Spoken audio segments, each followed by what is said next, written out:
Welcome to my channel. This is JC Rock and Metal Reviews. My name is John, and I was originally going to continue my series of the top albums of 1973, but then I remembered that today is an anniversary. So if you haven't watched my channel, I have been doing many anniversary reviews in the past year, and for 2022 I will be doing many more. And this year I'm going to include albums released in 1967 that will be celebrating their 55th anniversary. So this will be my first anniversary review of 2022. It's For the Doors' a self-titled debut album released on January 4th, 1967. So let me get right into it. This is a band I've been listening to since I was very young, and I know I've told the story many times in other videos, but this was the first album I bought at a garage sale. I was very young. I bought it for like a quarter. I remember that. But since then, I've been a fan of this band, and they do have a small discography. They've only been active, I guess, maybe a couple of years. But this is a really great band. I really love this band, and just one of my favorites. So let's talk about the Doors. They're an American rock band, and they were popular at the time. I think a lot of the classic rock bands were like British rock bands, but this is like one of the most popular like American ones. They were discovered in West Hollywood, California at the Whiskey A Go-Go. That's a venue, and I know we hear Motley Crue talk about it a lot in the 80s, but that was back in 1966 they were discovered. This band has lots of musical influences like jazz and classical, blues, pop, R&B, psychedelic, and rock. Probably they were the pioneers of that psychedelic rock sound, and they were very popular at that time. So the band has the classic lineup of Jim Morrison, Ray Manzarek, John Densmore, and Robbie Krieger. And the original album has 10 songs, so let's talk about them now. So the album starts with Break On Through to the Other Side. This was the first single, and the original single had End of the Night as the B-side. Even though it's a very popular song, at the time it only reached number 126 on the charts. But the single did chart again in the UK in the 90s after the Doors released their the Oliver Stone Doors movie, and there was a soundtrack along with it. So the Doors became very popular again in the 90s. Next is Soul Kitchen, very popular song. This was never released as a single, but Jim Morrison wrote the lyrics as a tribute to a soul. It was a soul food restaurant in Venice Beach, California called Olivia's, and the line "Let me sleep all night in your soul kitchen." That's from the fact that Jim used to kind of like to stay late, and they would like kick him out, and because of that he wrote that line. According to Robert Krieger, James Brown was also an influence on this song.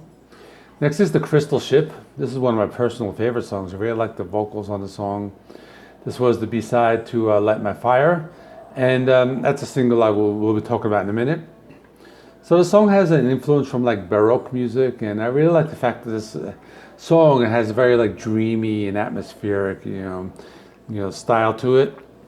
There was some speculation that the song was about crystal meth, but according to John Densmore, Morrison wrote this about a girlfriend he was breaking up with, and I'll talk more about her later. Her name was Mary. Next is 20th Century Fox.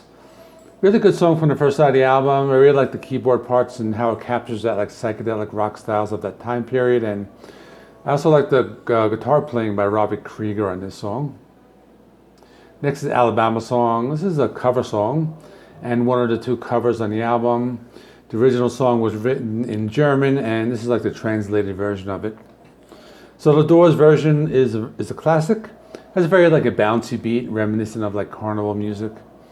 And on this song, Ray Manzarek plays a marxophone, and that's an instrument kind of like looks like a cross between a piano and an acoustic guitar. Now, side one of the album closes with Light My Fire, and probably one of the most popular songs in their entire discography. This was a big hit. Spent 3 weeks at number 1 on the Billboard Hot 100 in 1967. And the song returned to the charts a year later when Jose Feliciano did a cover of it. He's a Puerto Rican guitarist. He played like a Spanish guitar version of it. And they played the song live on the Ed Sullivan Show back then. You've probably seen this in the Oliver Stone movie. They asked Jim Morrison to change the lyrics from "Girl, we couldn't get much higher" to "Girl, we couldn't get much better." Ed Sullivan was concerned that the sponsors wouldn't really like the drug reference, even though, according to the band, it's not a drug reference. But so Jim sings the line that Ed wanted him to during the rehearsals, but when they go live, he sings the original line. You know, Ed Sullivan wasn't really happy about it, but that was Jim. You know, that was who he was. Next is side 2, opens with Backdoor Man. This is another cover song written by Willie Dixon, classic blues song.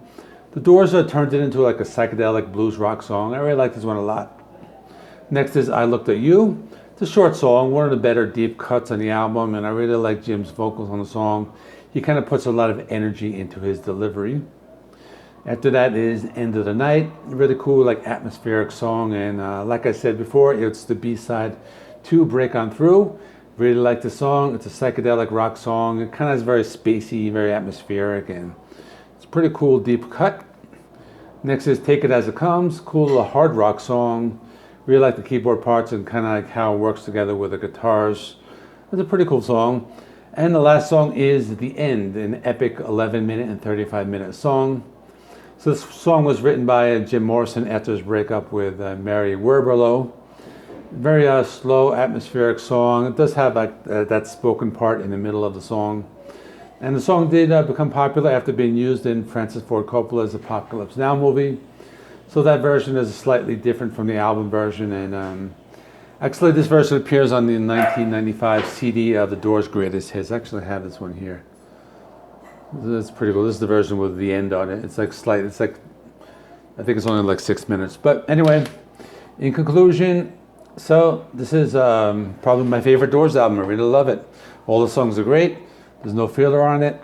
And it's an album I always go back to it. Actually, I listened to it today and just to get ready for this review. I enjoyed it as much as I always have. So let me know in the comments what you thought of this album. So tomorrow I'm going to continue with my series of the best albums. I will be continuing with 1973. And I'll be able to do 73 and then 74. On Friday, I should have my first new release of 2022. That's all. Please remember, like, comment, subscribe, and I'll see you all in the next one.